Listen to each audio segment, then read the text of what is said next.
Hi guys, and welcome to my review of the INTUAURA View Splendor.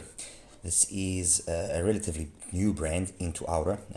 I want to first of all thank as well Engineers for having made this review possible. This is not the first product I've seen of them, although it is the first one that I am reviewing. They've also got these small bullet style IEMs, which I will be reviewing next.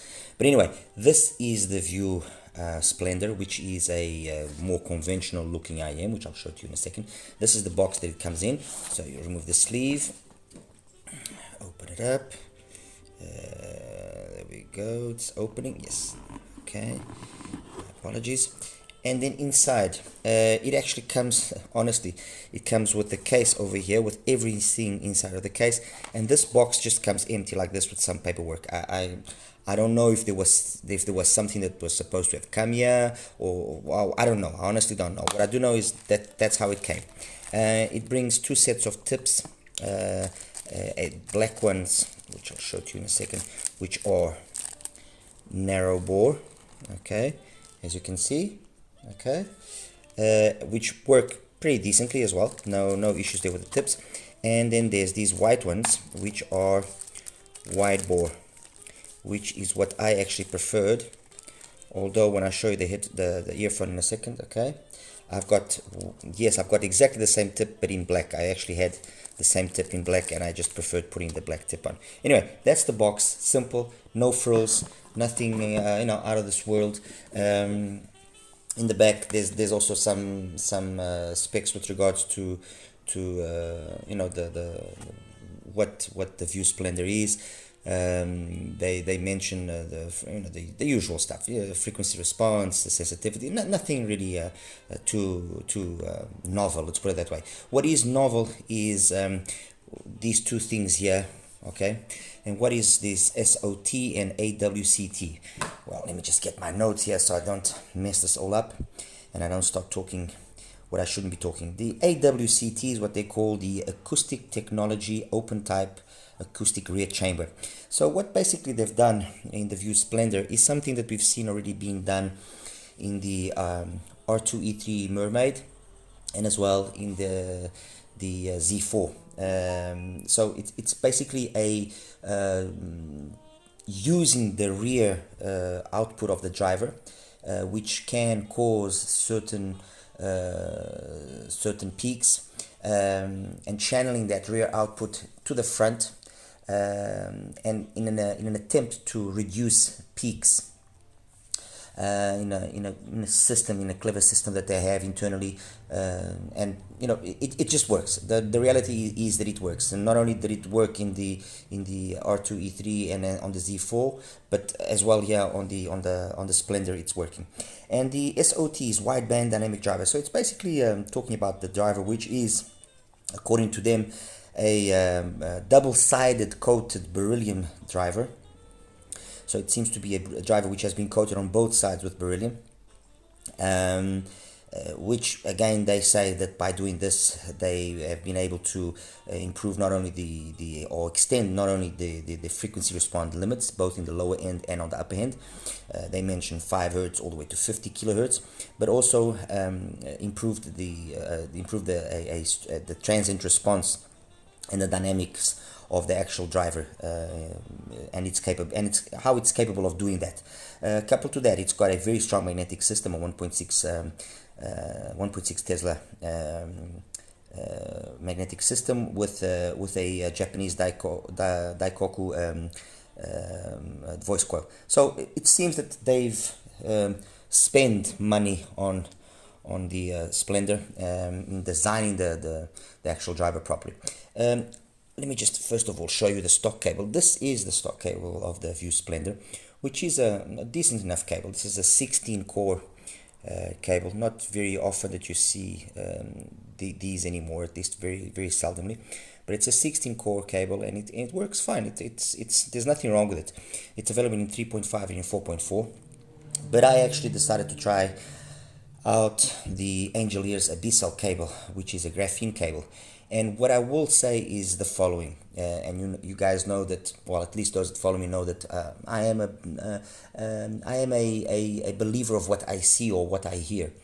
And cables are a make it or break it, in the sense that yes, they can work with certain IEMs and they won't do anything with other IEMs. So there might be cases where yes, the cable will help out and introduce some added benefits to the sound, and other times there's absolutely nothing, and people spend absolutely ridiculous amounts of money based on very little or nothing. And the cable, actually, I got on their recommendation, because they told me, engineers, that the cable would go very nicely with the IEM, and the truth is, they were right.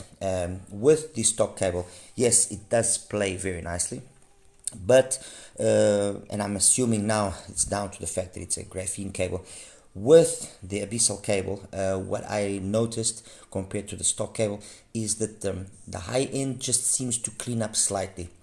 I measured the cable and it measured fine. Actually, the stock one also measured fine, but that's what I noticed. I noticed that it just cleans it up somehow, and just makes everything just more squeaky clean, especially in the upper mids and treble. It's not a huge difference, but there are songs where you will notice this.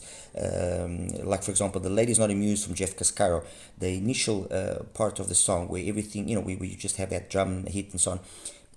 It just sounds extra crispier, the way that it hits those notes. That's the difference. So yes, the cable is definitely a solid match for the View Splendor. Talking about the price, the View Splendor is $229, so obviously it's already entering the game of the higher priced single DDs. This is not a cheap single DD. This is not supposed to be a single DD for let's say the masses. Okay, no, it is already gonna require us to dig deep into our pockets. In terms of how it looks, as you can see, it is a beautiful shell, semi-translucent. You can see slightly inside how everything is done. It seems to be like a resin, 3D printed, and it seems to have sections of the actual IM which are full resin, and then other sections which are not. So it's a smartly designed shell, that's for sure. The faceplate, very nice as well. I perhaps would have preferred slightly different lettering for the name, but that's just me. I'm sure other people won't be bugged by it. But the faceplate is a nice faceplate. It does look nice. It does look the business, and it fits beautifully. That's the main thing. It doesn't bug me in my ears. It's got it's not a heavy IM, but you can feel it's got some weight there.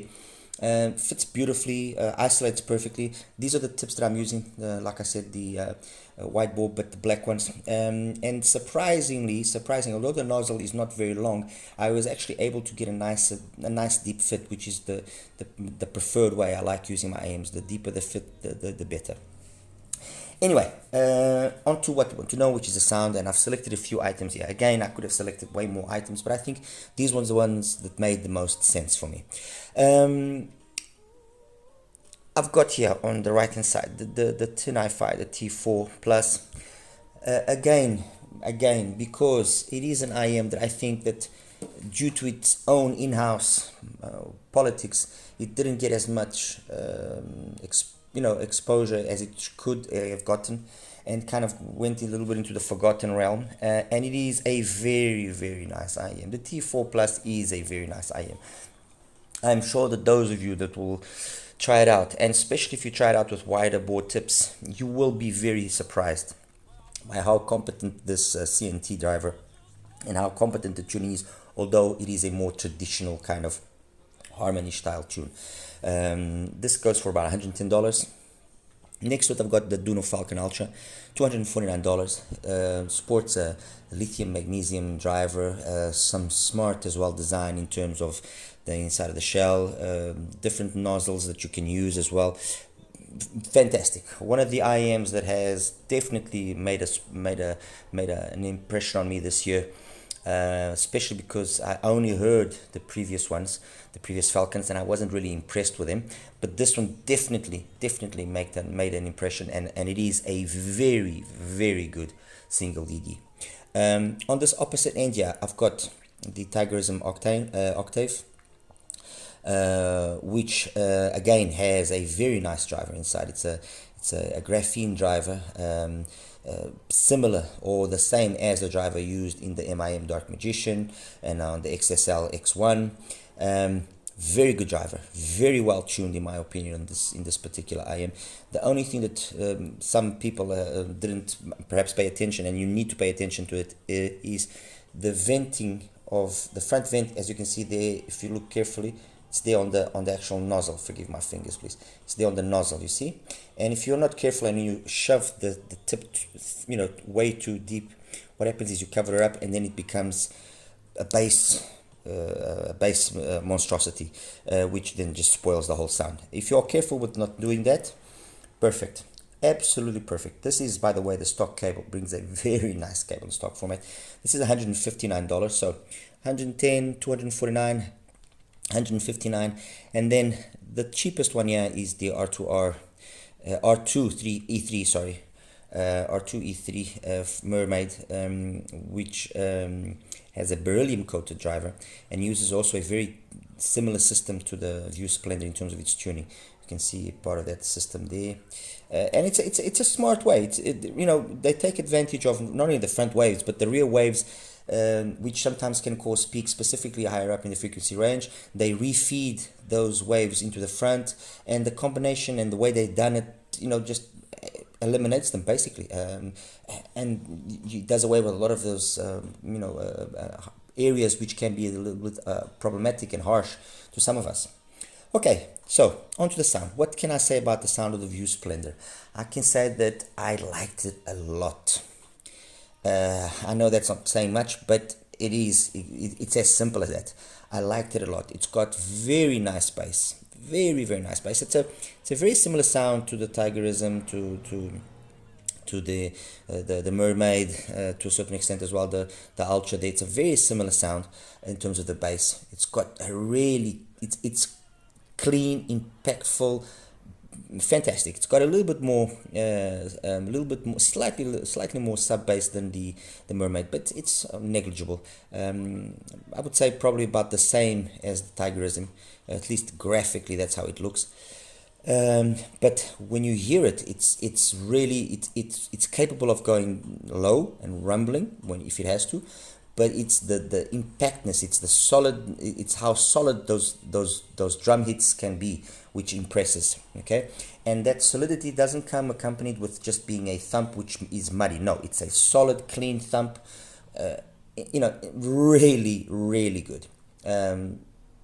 Transitioning to the mids, there's an ever so slight bleed, but it's more than gratifying. If I can make a quick analogy here, this bass here reminds me a lot of the bass of the OH10 and the OH10S. So if you like that sort of bass, which is big, impactful, clean, slams, hits hard, but goes deep, this is the sort of bass that you get from the Splendor. It's really a very well done bass. Into the mids, again, faultless. There's nothing to be said there. There's a relatively early pin again, peaking at just over 2K, around the 2K-ish area, and then starts dropping off straight away. But again, nothing that I can really falter. Perhaps the female vocals a little bit ahead in terms of performance of the male vocals, just a little bit, but overall I actually found them to be executed very well, be it male or female vocals. Instruments as well, very nicely executed. Most all in terms of string instruments, I didn't find anything that came across wrong. Wind instruments as well, the same thing. Very correct in terms of timbre and tonality. And then the upper end, the upper mids and treble, again, loads of extension, something which I really wasn't expecting, and very noticeable. For example, going from the Tigerism onto here, very noticeable. From the Mermaid onto the Splendor, again, very noticeable. Perhaps the two where that jump isn't as noticeable is on the Ultra and on the T4. I still get the perception that this will maybe slightly edge it out slightly, but it's not as perceptible as these on these two. So basically, in terms of the whole frequency range, it's got great bass, great mids, very nicely executed highs. There's no, at least for me, there was no sense of harshness, aggressiveness, no sibilance, nothing. Really, really nice. I mean, songs anywhere from Frank McComb, What You Gonna Do, to let's see, to Horacio Bossa, Andre Razzuti, or Sea Smooth from George Benson, or Human Nature from Sef Daliza. Human Nature from Sef Daliza on here is insanely good, insanely good. Let me see what else. What else did I like listening to it on it?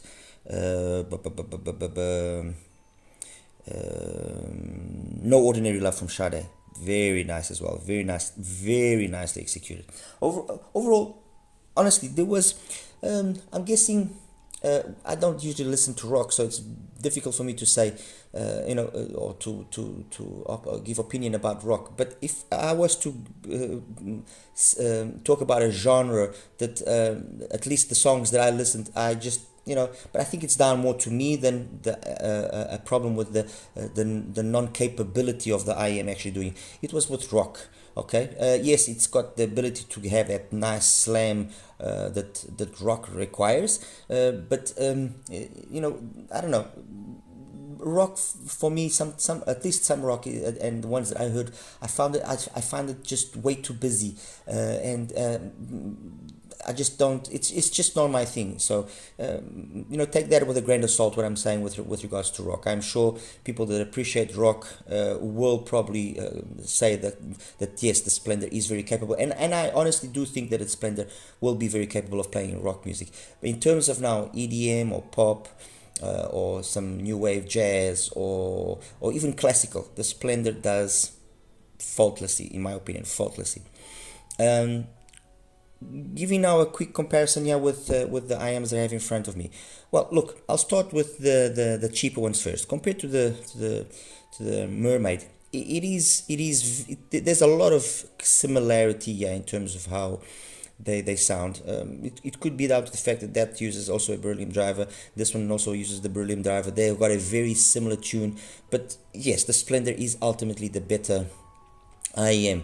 If you have the Mermaid, then you already have a very good idea of what the Splendor is like. The Splendor only will show its true difference really is above, let's say, the 6-7K area, where there's more energy, more detail here than there is over there. But otherwise very similar.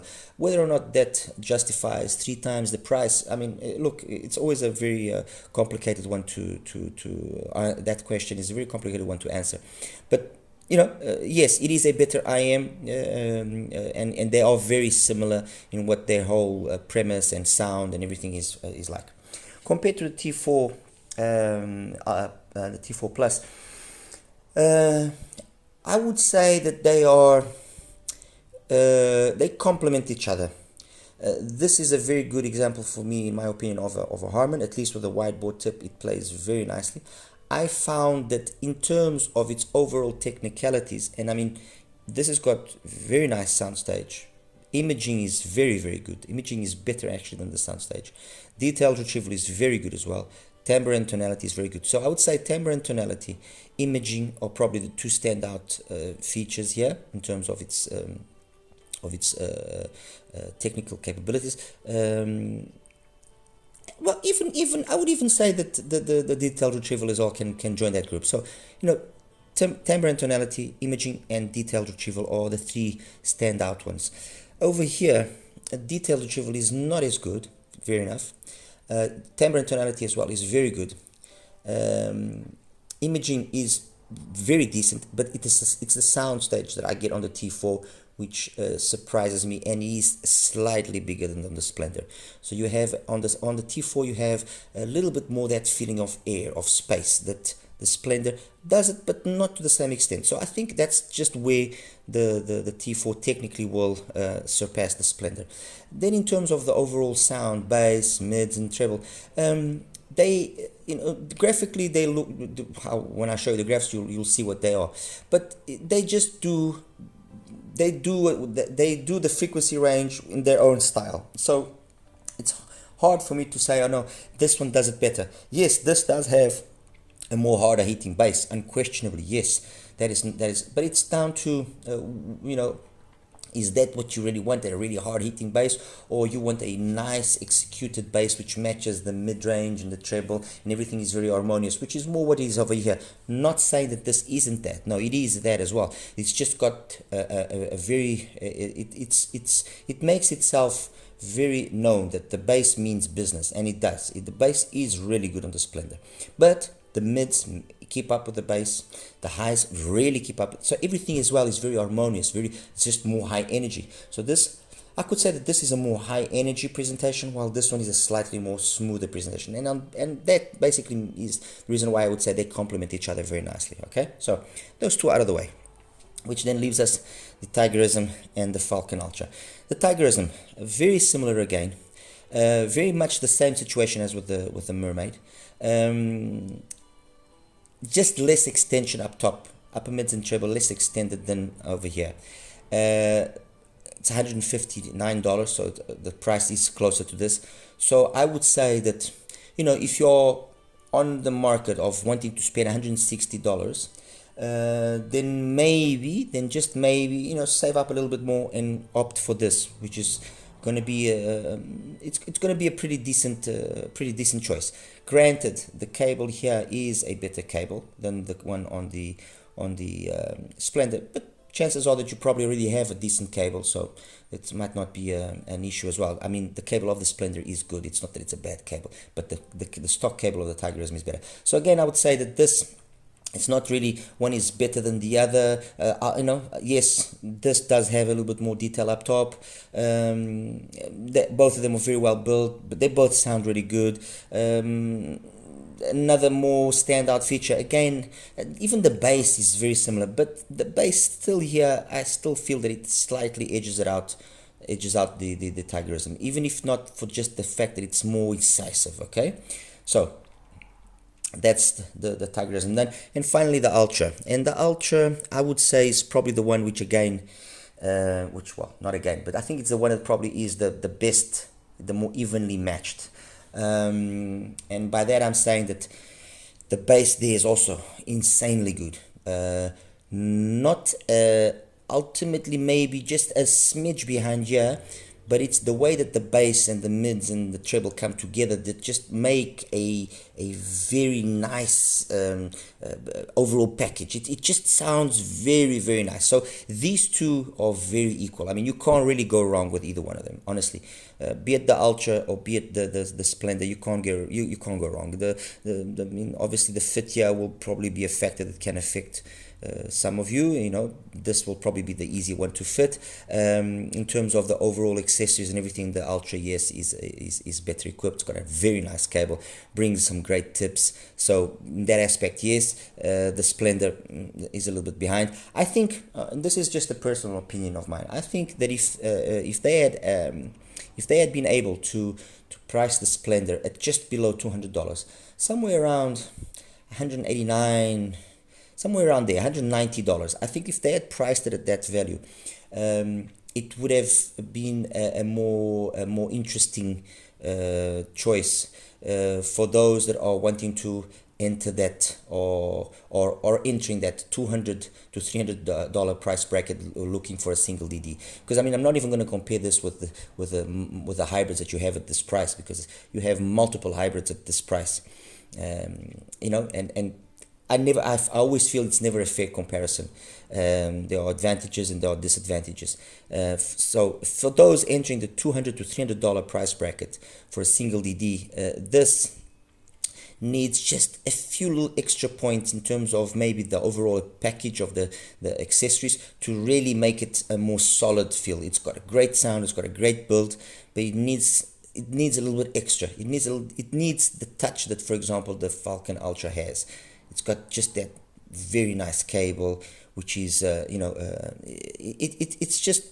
it's just these minor details that then make the difference. And I mean, and that's $249. So the price, and I've seen it really slightly low. I've seen it at $239. So the price difference here. So this priced slightly below $200, I think would have been a wiser way of doing things, but still not saying that they shouldn't improve a few things. I mean, they could easily put a cable with detachable terminations. That's something which has become kind of a norm, especially when you go above a certain price. So that is something that could be they could and they should look into, and as well improving the tips. I think is another thing that they could look into improving. All right. Anyway, guys, I'll show you now quickly the graphs, and we'll wrap it up. Hi guys, and welcome now to the View Splendor graph section.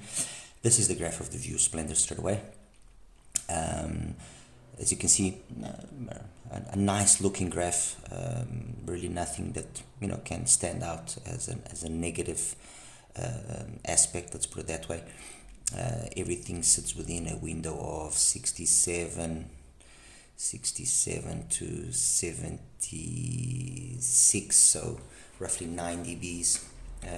You could consider it a V-shaped, yes. I'm not going to say you couldn't consider it a V-shaped, although it's a tastefully done V-shape, let's put it that way. A little bit of a bleed into the mids, but nothing that's really, the bass is honestly, the bass on the Splendor is phenomenal. And the way the pinna gain is done, peaks just over 2K, all right, and then starts dropping off slowly. A hint of Harmon, let's put it that way. And then over here, this peak is not only a coupler related peak, but it's also down to the fact that they're doing that reutilization of the back wave of the driver to do away with other peaks that might exist, and ends up kind of contributing a little bit to this area of around 7-8K. Although it doesn't jump out in any way or anything. It's got very nice extension. It's truly very nicely done. Okay, so let's show things. First graph I'm showing you now. Let me just change the color to something that will stand out. Okay, this is the R2E3, and you can see very similar, very much the same sort of bass. Just a little bit less on the sub bass, an earlier roll off, although not really. You can feel that the Splendor has just a little bit more, but not always. Okay, let's be honest about it. Not always. It's more the impact that is noticeable. And then this part here is again similar. It's just this area here, this whole area here. You notice that there's less treble on the Mermaid. Definitely less treble, but otherwise very, like I said in my review, if you have the Mermaid, you will get a very solid idea of what the Splendor is about. Okay, so that's that one out of the way. Next one now is the T4 Plus. Although it seems like the bass is the same thing, no, it isn't. The T4 Plus, the bass is a little bit more relaxed. It's not as incisive. Okay, it might graph the same, but it doesn't sound the same. The mids, upper mids, very much the same. Extension, it's really not here how the things are different, because they just do it in a different manner. It's just that you get more perception of 3D-ness of soundstage of the in the T4 than you do on the Splendor. All right, so that's the Splendor and the T4. Next one now is the Tigerism, and again, as I mentioned, the two of them are very similar. The difference that you do notice is that there's more extension on the Splendor, a little bit more detail up top, a little bit bigger sound stage. But otherwise very much the same, and maybe perhaps on occasion one or two songs, maybe just maybe you might get the feeling that there's a little bit more bass impact, but they are very similar. I mean, just like the case of the Mermaid. Sorry, where's the Mermaid? The Mermaid over here. Just like the case of the Mermaid, these three, they sound very similar. The thing that stands out unquestionably is the bass on the Splendor is just a little bit more incisive, and there's more extension. That's what stands out. Otherwise, they're very similar. And finally, the Falcon Ultra bass is, like I said, basically the same. This is probably the most even match in terms of sound, with perhaps just a little bit extra info in the upper mids and treble on the ultra, just a little bit extra. But these two are about the same, very, very solidly tuned. I mean, there's really not much that I can say negative about the ultra. The ultra has impressed me very much since the first time I listened to it, and the reality is the Splendor did exactly the same. I mean, and the graph wasn't the graph isn't proving me wrong. The graph is proving me right. Anyway, guys, like I said, I know it's going to be a difficult one to actually have an opportunity to listen to it, since it's such a small scale.